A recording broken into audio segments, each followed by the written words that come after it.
Here, let us go to our friend John in Ireland on the Mark Levin app. John in Ireland, how are you, my friend? Hey, Mark, how are you keeping? We're keeping good, thank you. Yeah, that's good. Yeah, not so bad, trying to keep busy.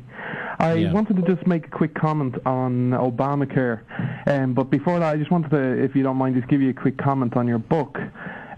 Your book is fantastic. I haven't finished reading it, but one thing it does, which I think is absolutely fantastic, is it helps reestablish the 10th Amendment, and it gets people interested in state politics, firstly by the actual amendment process, but also the abolishment of the 17th Amendment. And I think if you follow that logic through, it makes the 10th Amendment, in my opinion, relevant again. And it also energizes people to get more energetic into actual local politics. So I think that alone is a fantastic contribution by you to society. Well, you're very, very kind. So how do we make you an American citizen? This is what I want to know. Find me a job. I'll tell you what, I would swap you with 10 liberal American citizens in a minute. Only 10? That's not fair. Well, you're right. All of them. Anyway, go ahead. I'm sorry, John. Thank you. No, it's okay. I'm watching, as you know, I'm very fortunate I work in politics over there, so I'm watching this Obamacare debate, and this week is so crucially important.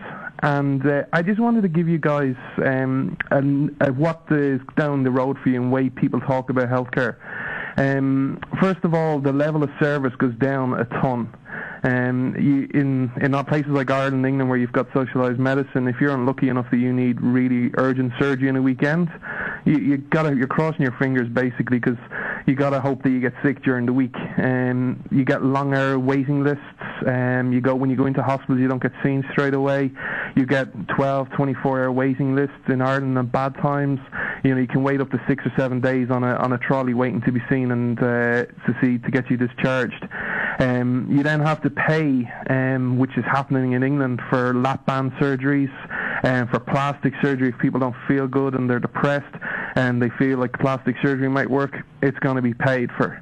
But also then, this is in Ireland, and I just wanted to just quote something for you very quick. The way they talk about healthcare, and this is a report released about alcoholism, and they said, despite the fact alcohol costs $3.7 billion in alcohol-related harm, the taxpayer only pays $2 billion in tax from drinkers.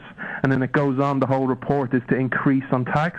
And that's the way they really see healthcare. This isn't about compassionatism or anything for good for the people. It's all about simple money, and that's the way they'll look at it. This crowd looked at alcohol, they looked at cigarettes, they looked at fast food. They look at everything as a money-making, profitable thing to do.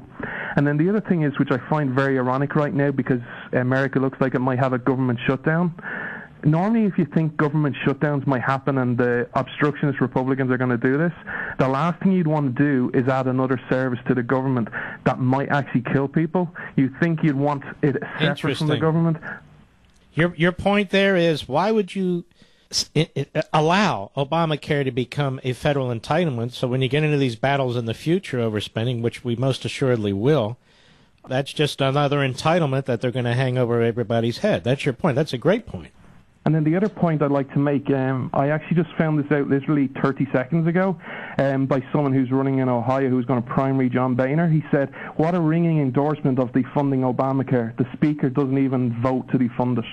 Now, that's a normal practice in the House, but the fact that he didn't even get behind and say, look, we really need to defund this, this is absolutely critical. He just used the business as normal to say, I don't need to vote, it's fine. And that's your ringing endorsement of Obamacare to be repealed. This Congress and Republicans are doing absolutely nothing. And if the American people don't wake up and primary these guys, you need a primary Speaker Boehner, you need a primary Lindsey Graham, primary Mitch McConnell, and get every one of them out. And forget the political games. It's not about games. It's about what's right for the American people. And if you guys can wake up, the future's bright. I watch a lot of speeches, as you know. But listening to Ted Cruz, listening to Mike Lee, you have some leaders there that you can groom for the future. If you just rise up in huge numbers, you can turn this around. I believe in my heart you guys will turn this around and become that beacon of light and hope for the world again and for yourselves.